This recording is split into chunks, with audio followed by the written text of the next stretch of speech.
Hello guys, welcome to ज्ञानी classes. मैं मोहम्मद आबिद अली आप लोगों के लिए लेकर आ चुका हूं इंग्लिश के second chapter song of my self को, जिसका आपको बहुत ही बेसब्री से इंतजार था। माफी चाहता हूं, वीडियो थोड़ी देर से आई, लेकिन देर से ही दुरुस्त सही आ गई है आप लोगों के लिए। तो बिना टेंशन लिए हुए, बिना ये सोचे हुए वीडियो देर क्यों आई है, आप तैयारी करें 2023 के लिए। बाकी अब वीडियो आपके लगातार आना शुरू हो जाएगी। तो आइए शुरू करते हैं। जैसा कि हम लोग फर्स्ट चैप्टर पढ़ चुके हैं, फर्स्ट चैप्टर का प्रीवियस ईयर क्वेश्चन भी हो गया है, उसी तरीके से आज हम लोग शुरू करेंगे सॉन्ग ऑफ माई सेल्फ को। इसके भी प्रीवियस ईयर क्वेश्चन को देखेंगे जो बोर्ड में आए हैं, समरी भी देखेंगे क्या है। तो आइए शुरू करते हैं सॉन्ग ऑफ माई सेल्फ को। सॉन्ग ऑफ माई सेल्फ के राइटर कौन है? राइटर हैं सर वॉल्ट विटमैन साहब। ये इंपॉर्टेंट हो गया पहला कि सॉन्ग ऑफ माई सेल्फ के राइटर कौन है। दैट मींस क्वेश्चन इस तरीके से आएगा, song of myself is written by और कंपोज्ड बाय किनके द्वारा? वॉल्ट विटमैन के द्वारा। एक नंबर मिल गया सर। आइए, वॉल्ट विटमैन की पैदाइश कब हुई? बॉर्न इन 1819 एंड डेथ कब किए? 1892। याद रखिएगा, बॉर्न कब हुए? 1819 में, और 1892 में उनके डेथ हो गई। ये बहुत ही इंपॉर्टेंट है। अगला, पीपल्स पोएट, इनको क्या कहा जाता था? लोगों का कवि कहा जाता था। क्यों ऐसा कहा जाता था? हम लोग इनके पोएम में भी पढ़ेंगे। ये इंडिविजुअल के बारे में बताते थे, हर एक इंडिविजुअल को लाइफ किस तरीके से जीनी चाहिए। ठीक है, यानी कि भाई किसी की जरूरत नहीं है, सब अपने अपने में मस्त रहो। आगे देखेंगे किस तरीके की मस्ती की बात कर रहे थे। तो पीपल्स पोएट के नाम से किनको जाना जाता है? तो वॉल्ट विटमैन के को जाना जाता है। पीपल्स पोएट कौन है? वॉल्ट विटमैन है। याद रखिएगा, ऑब्जेक्टिव क्वेश्चन बनेगा। पीपल्स पोएट कौन है? Walt Whitman. Is perhaps the most individualistic. कैसे थे भाई? इंडिविजुअलिस्टिक यानी अकेला जो रहता है, व्यक्तिगत। Literally figure that America has ever produce, यानी इससे पहले अमेरिका ने कभी ऐसा प्रोड्यूस नहीं किया वॉल्ट विटमैन के जैसा। He began working as a carpenter। यहां याद रखिएगा, ये एक बात याद रखिएगा, कहां इनकी पैदाइश हुई? तो अमेरिका में हुई सर। याद रखिएगा, Walt Whitman was born in America, born in America. He began working as a carpenter। उन्होंने काम करने की शुरुआत की कैसे? एज अ कारपेंटर उन्होंने काम करने की शुरुआत की जब वो कितने साल के थे? 12। याद रखिएगा, अपने 12वें जन्मदिन से पहले। याद रखिएगा, वॉल्ट विटमैन ने काम कैसे शुरू किया? एज अ कारपेंटर शुरू किया। कब शुरू किया? अपने 12th बर्थडे से पहले, यानी वो 12 साल के थे। He also work as a printer, teacher and editor and was volunteer nurse. ये याद रखिएगा, volunteer nurse during the civil war. इसको इंपॉर्टेंट रखिए। सिविल वार में उन्होंने, इसमें सिविल वार आपका ऑब्जेक्टिव का क्वेश्चन बनता है। बोर्ड में भी ये क्वेश्चन आया है कि वॉल्ट विटमैन जो थे वो किस वार में volunteer nurse, as a volunteer nurse काम कर रहे थे। तो आपके ऑप्शन रहेंगे, वर्ल्ड वार 1 हो सकता है, वर्ल्ड वार 2 दे देगा, उसमें सिविल वार का भी ऑप्शन होगा। सब जैसा कि आपने बताया सिविल वार, तो सिविल वार ही टिक लगाकर आएंगे। वॉलंटियर नर्स सिविल वार में। Whitman's poetry, all of which is collected in leaves of grass. Leaf of grass इनका एक पोएम है, जिसके अंदर सारा उनका जो भी कलेक्शन है सारा उसी में है। बहुत ही बड़ा पोएम है। अकल ये जो सॉन्ग ऑफ माई सेल्फ है, ये एक पोएम का कुछ हिस्सा ही है, बहुत ही बड़ा सेक्शन है इसका। कुछ एक सेक्शन आपको दिया है 13 लाइन का, जो हम लोगों को पढ़ना है सॉन्ग ऑफ माई सेल्फ, जो हम लोग पढ़ेंगे, और उसी से हमारा क्वेश्चन आंसर बनेगा, पूरा नहीं पढ़ना है। तो आइए देखिए, उनका सारा कलेक्शन किसमें? Leaf of grass. क्वेश्चन क्या आएगा? Leaf of grass is composed bye और रिटन बाय किसके द्वारा? तो वॉल्ट विटमैन के द्वारा। Is known for its free rhymes. ये किस चीज के लिए जाने जाते थे? फ्री राइम्स के लिए जाने जाते थे। फ्री राइम्स क्या होता है सर? फ्री राइम्स वो होता है जिसमें लाइन बाय लाइन जो होता है, राइमिंग नाम का कोई चीज ना हो, मिलता जुलता कुछ ना हो, सब अलग अलग। जैसे बोलते थे ना, स्लो ग्लो, ये सब क्या है? राइमिंग वर्ड है। स्लो ग्लो, ये सब क्या हो गया? राइमिंग वर्ड हो गया। बैट, कैट, मैट, ये सब क्या है? एक जैसा मिलता जुलता है कि नहीं? अप, कप, है कि नहीं? तो कहने का मतलब क्या है, इनके पोएम में राइम नाम का कोई चीज नहीं होता था। तो एक क्वेश्चन, क्या ये बन सकता है ऐसा? हाँ सर, बिल्कुल बन सकता है कि फ्री राइम्स पोएम कौन था? तो song of myself free rhymes poem था एक, यानी उसमें राइमिंग नहीं होता था। Lack of rhymes, lack of rhymes, याद रखिएगा। विटमैन वाज फर्स्ट पब्लिश्ड, यानी पहली बार उन्होंने पब्लिश किया एक किसको? लीफ ऑफ ग्रास को, हिज ओन एक्सपेंस। कैसे भाई? अपने खर्चे पर। कब उन्होंने किया? 1855 में। 1855 में उन्होंने अपने पोएम लीफ ऑफ ग्रास को पब्लिश किया। कब किया?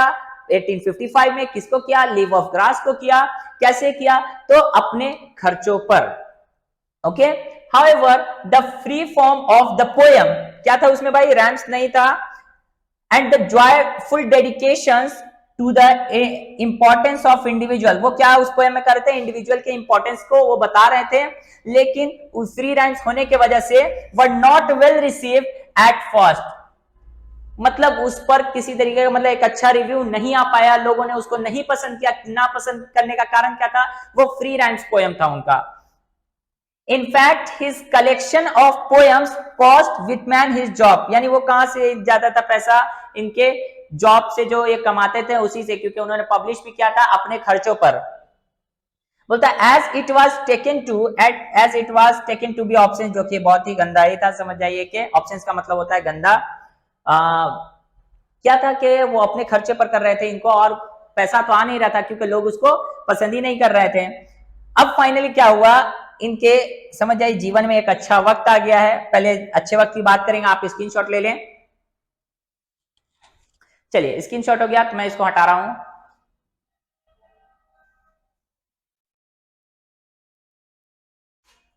आइए देखते हैं।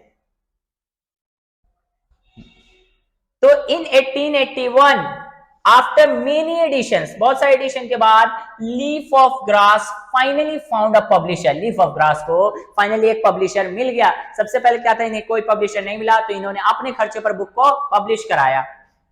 Publisher willing to print it, क्या भाई? तो इसको प्रिंट करने को तैयार हुआ। Translation of this collection were enthusiastically in Europe, ठीक है? enthusiastically का मतलब क्या होता है? उत्साह से, ठीक है? यानी क्या किया कि यूरोप में उनके इस पोयम को बहुत ही पसंद किया गया। यूरोप में इनके पोयम को बहुत ही पसंद किया गया। बट आगे हम लोग देखेंगे, यूरोप में तो बहुत पसंद किया गया, but Whitman remained relatively unappreciated in America. जहां के वो थे वहीं इन्हें लोग पसंद नहीं करते थे। नापसंद करने का कारण भी था, आगे हम लोग पढ़ेंगे इनके पोयम में कि नापसंद करने का कारण क्या था, लोग इन्हें क्यों नहीं पसंद कर रहे थे। यूरोप में इन्हें बहुत ही समझिए वाहवाही मिली, लेकिन अमेरिका में वहीं जहां के थे ये, वहीं इन्हें अप्रिशिएट नहीं किया गया। अब आगे देखिए कहानी। It was only after his death, अच्छा, लोगों ने उन्हें माना, उन्हें पसंद किया, बहुत अच्छे थे, भले थे, लेकिन कब भले थे? जब वो मर गए उसके बाद ये बात कर रहे हैं, नहीं रहे तब। जीते जी तो उन्हें ये सुनने को नहीं मिला कि वाह आपकी किताब बहुत अच्छी है, आपके पोएम बहुत अच्छे हैं, लेकिन मरने के बाद उनको ये सब मिल गया। मरने के बाद क्या लेकर जाओगे यार? कुछ मिला? अगर कोई सामने बोल दे यार आप अच्छे हैं, किसी सुन ले कि आपकी तारीफ हुई, तो वो एक अलग ही है। मरने के बाद तारीफ करके क्या फायदा? ना ही करो तो बेहतर है। तो उन्हें यूरोप से तो वाहवाही मिली, लेकिन वो जहां के थे अमेरिका के, वहीं उन्हें अप्रिशिएट नहीं किया गया। लेकिन कब हुए? तो भैया it was only after his death. अगर ऐसी बात होती कि मेरे को मरने के बाद होगा तो पहले ही मर जा, है कि नहीं? That he could win appreciation in America, भैया एप्रिसिएशन जीत गए अमेरिका में, लेकिन कब? जीते जी नहीं, मरने के बाद। For as original and innovative expression of American individualism. Okay, क्योंकि ये इंडिविजुअल के बारे में बताते थे, इंडिविजुअल लाइफ के बारे में इन्होंने बताया। आगे हम लोग इनके पोएम पढ़ेंगे। यहां ये एक ऑब्जेक्टिव का क्वेश्चन बनता है। His important work include, किसमें भैया? लीफ ऑफ ग्रास में, जो कब पब्लिश हुआ? 1855 में। एंड ड्रम टैप में, ड्रम टैप कब पब्लिश हुआ? तो 1866 में। ये पूछ सकता है। तो इनकी दो किताब थी, बिहार बोर्ड में भी पूछा गया। कौन कौन सा? लीफ ऑफ ग्रास और ड्रम टैप, इनकी दो किताब थी, दो पोएम थी, जिनको क्या बोलते हैं यार, सॉरी, मतलब जो कब पब्लिश हुआ? एक हुआ 1855 में, दूसरा हुआ 1866 में। 1855 में कब कैसे पब्लिश किया गया था? वो उन्होंने अपने खर्चों पर पब्लिश किया था। ओके, तो यहां तक समझ में आ गई क्या कहानी थी। बाकी आगे आइए हम लोग देखते हैं, पोएम की तरफ बढ़ते हैं।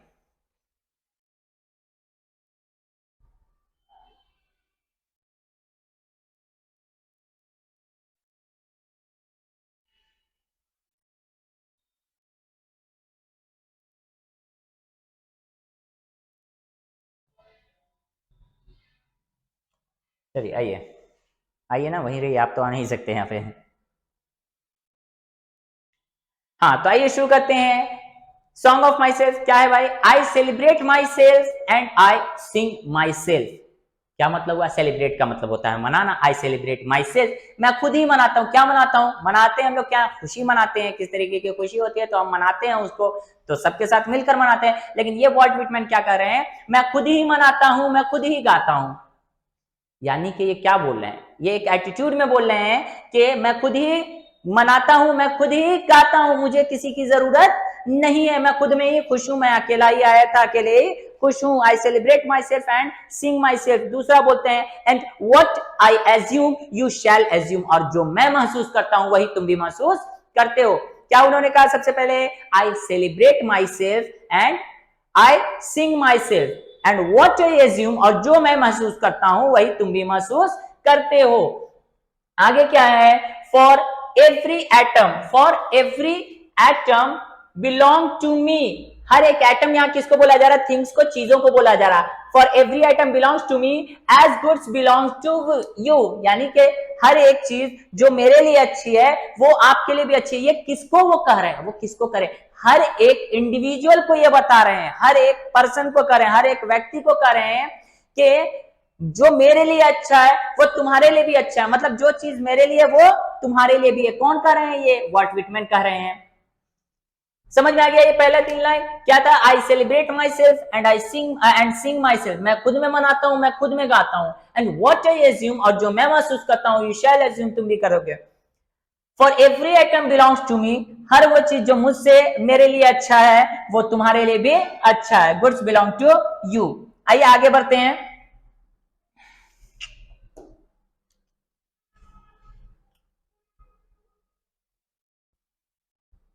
आइए, आई लव माई सोल, ठीक है, sorry, I love and I invite. Love का मतलब होता है घूमना फिरना। लव का मतलब क्या होता है?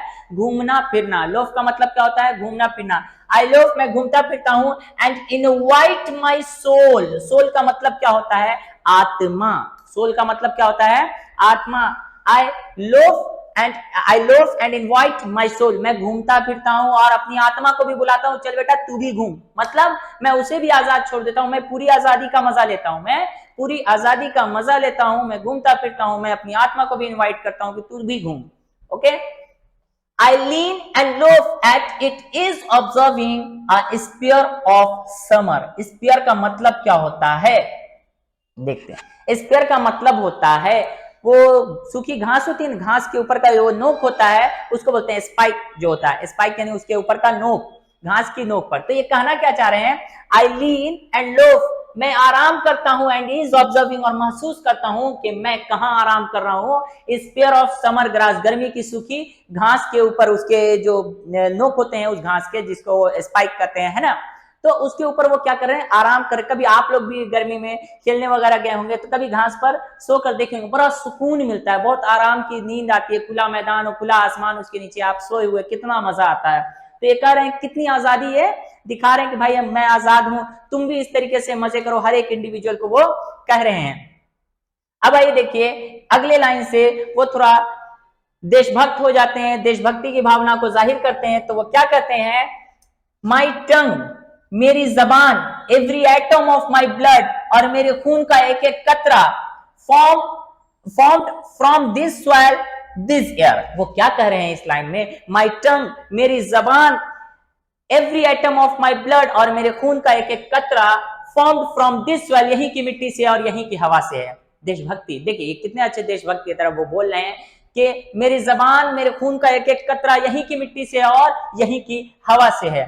अगली लाइन में वो कहते हैं बॉर्न हेयर ऑफ पेरेंट, वह यहाँ जन्मे हैं अपने माता पिता से। बॉर्न हेयर फ्रॉम पेरेंट्स, और उनके माता पिता वो अपने पेरेंट्स से, वो क्या थे? सेम थे, यही के थे।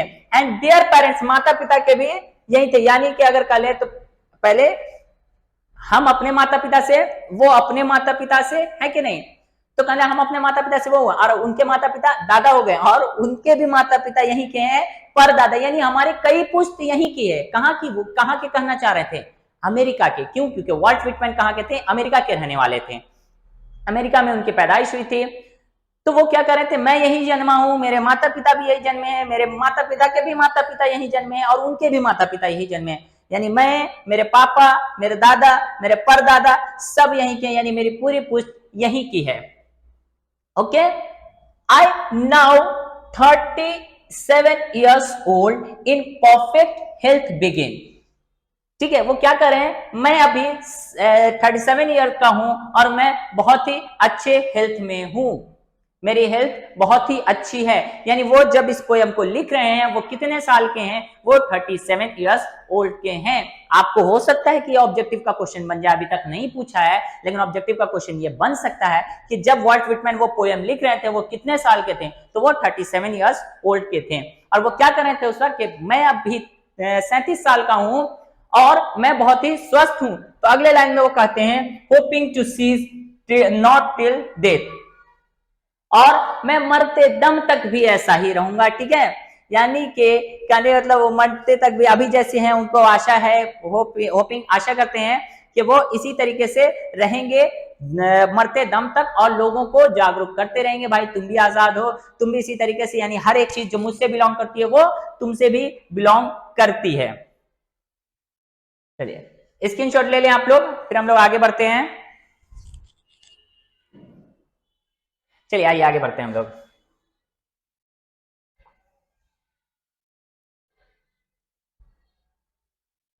अब यहां देखिए, creeds and schools in abeyance, in एबियंस।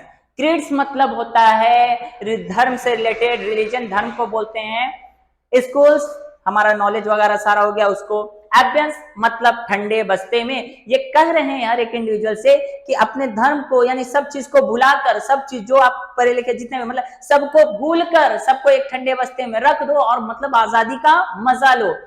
इसी लाइन की वजह से अमेरिका में भी इन पर बहुत समझ आई, बहुत लोगों ने इनको ओपोज किया था, इसलिए कहते हैं कि अमेरिका में लोग इन्हें नहीं पसंद करते थे। बाद में मरने के बाद तो भैया मर गया तो अब तो तारीफ कर दो, कोई दिक्कत नहीं है, तो जीते जी तो इनको वाहवाही नहीं मिली।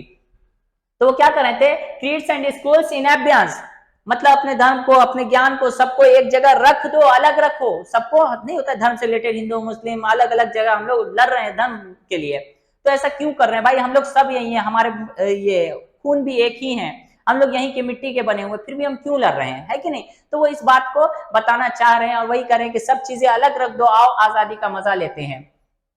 Retiring back for awhile sufficient at what they are, ठीक है, बट नेवर फॉरगेटन, लेकिन आप उसे कभी भूल नहीं सकते हो। आगे देखिए,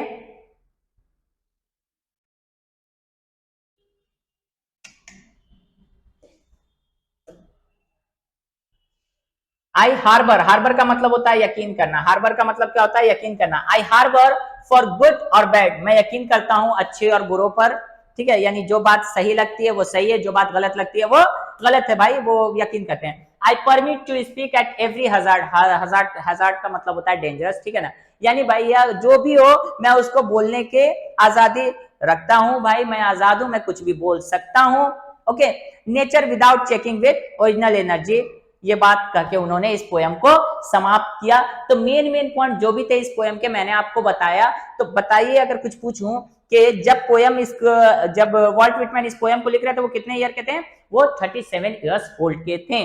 ओके, तो वो क्या कर रहे थे, वो क्या बताना चाह रहे थे कि भाई मैं मजे कर रहा हूं, तुम भी मजे करो, हर एक इंडिविजुअल को वो कहना चाह रहे हैं कि, और वो क्या बता रहे थे कुछ एटीट्यूड टाइप में, वो ये कह रहे हैं कि मैं खुद में मनाता हूं, मैं खुद में गाता हूं, इसी तरीके से बोले मैं आजाद हूं, मेरे खून का एक एक कतरा सब क्या है, यहीं की मिट्टी से है, यहीं की हवा से है कि नहीं, और मेरे पेरेंट्स और उनके पेरेंट्स सब यहीं के हैं। चलिए आइए अब जहां तक हम लोगों ने पढ़ा कुछ क्वेश्चन देखते हैं बोर्ड से रिलेटेड।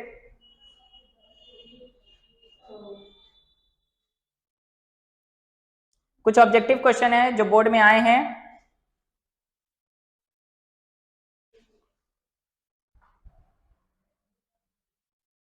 आप लोग पहले इसका जवाब देंगे, बनाने की कोशिश करें आप लोग इसको। ये प्रीवियस ईयर सारा जो भी हमने साइंस और आर्ट्स सब में से लेकर बनाया इसको। कुछ छूटेगा नहीं, आप लोग इसको प्रैक्टिस कर लें अच्छे से। Who compose leaf of grass, मैंने बोला था क्वेश्चन बनेगा, बना है सर, किसने किया? वॉल्ट विटमैन ने। अच्छा सर आप हम लोग को बना दीजिए, स्क्रीनशॉट ले लिया, अब तक बन गया, स्क्रीनशॉट लेकर बनाओ ना यार। चलो आते हैं, अब मैं बनाता हूं। पहला क्या हो जाएगा? Who compose leaf of grass, तो वॉल्ट विटमैन ने कंपोज किया उसको। सेकंड है my tongue every dash of my blood, यानी ब्लड का क्या, यहां पर किस चीज के लिए, यानी मेरे खून का एक एक कतरा जो कह रहे थे वो, तो एवरी एटम, एवरी, अरे यार लाल हो जा, लाल हो जा,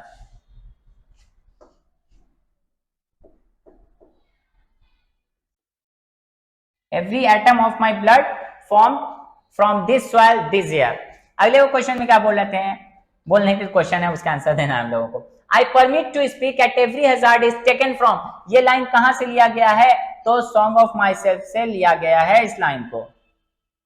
अगला क्वेश्चन है Walt Whitman worked as a volunteer nurse, किस चीज में मैंने कहा था, क्या second world war, first world war, ठीक है, चिमीन वॉर या फिर सिविल वॉर? सिविल वॉर में उन्होंने एज अ वॉलंटियर नर्स काम किया। Leaves of grass is collection of the poem by, leaves of grass किनका कलेक्शन है? तो वॉल्ट विटमैन का कलेक्शन। सर कहां है? डी वाला लगा दीजिए। बहुत अच्छा, मजा आ रहा है। इसी तरीके से बोर्ड के हम लोग सारे क्वेश्चन को सॉल्व करेंगे। अगला लाइन है छठा क्वेश्चन आपका, जो hoping to cease not till death, line from, कहां से लिया गया ये line? Song of myself से। चलिए ठीक है, सही है। I celebrate myself and sing myself, I celebrate myself and sing myself कहां से लिया गया है? Is compose by, sorry, I celebrate myself and sing myself किसका लाइन है भाई? सॉन्ग ऑफ माई सेल्फ का। तो सॉन्ग ऑफ माई सेल्फ को किसने कंपोज किया है? तो वॉल्ट विटमैन ने। यहाँ पर क्वेश्चन क्या था? हाँ ये भी आ सकता है, इज फ्रॉम कहां से लिया गया और किसने कंपोज किया। अगर कंपोज करने की बात अगर क्वेश्चन में दे देगा तो वॉल्ट विटमैन लगा देना। यहाँ पर मैंने किसके अकॉर्डिंग दिया क्वेश्चन को? इज फ्रॉम, यानी दोनों क्वेश्चन था, एक बार कंपोज भी आया था और एक बार फ्रॉम कहां से लिया गया, दोनों ही आया था। तो अगर कंपोज होगा तो वॉल्ट विटमैन लगा देना और फ्रॉम आया तो song of my self. Clear है? स्क्रीनशॉट लेना चाहे स्क्रीनशॉट ले लें आप लोग। चलिए आगे बढ़ते हैं हम लोग। हमारा जो नेक्स्ट क्वेश्चन है,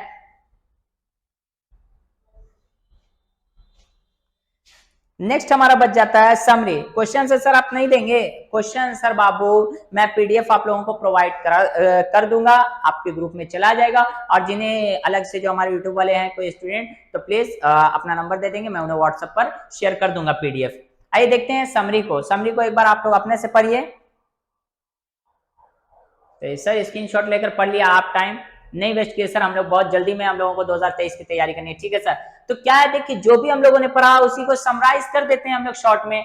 हो सकता है ये थोड़ा ज्यादा छोटा लगे तो आप लोग भी अपने से थोड़ा सा ऐड करो। मैंने कुछ बातें आपको दे दी हैं, आपको इसमें थोड़ा सा और मक्खन लगाकर और अच्छा कर देना, जिसके वजह से आपको 5 मार्क्स मिल जाएंगे। Song of Myself is an outstanding poem. It has been composed by the greatest American poet Walt Whitman.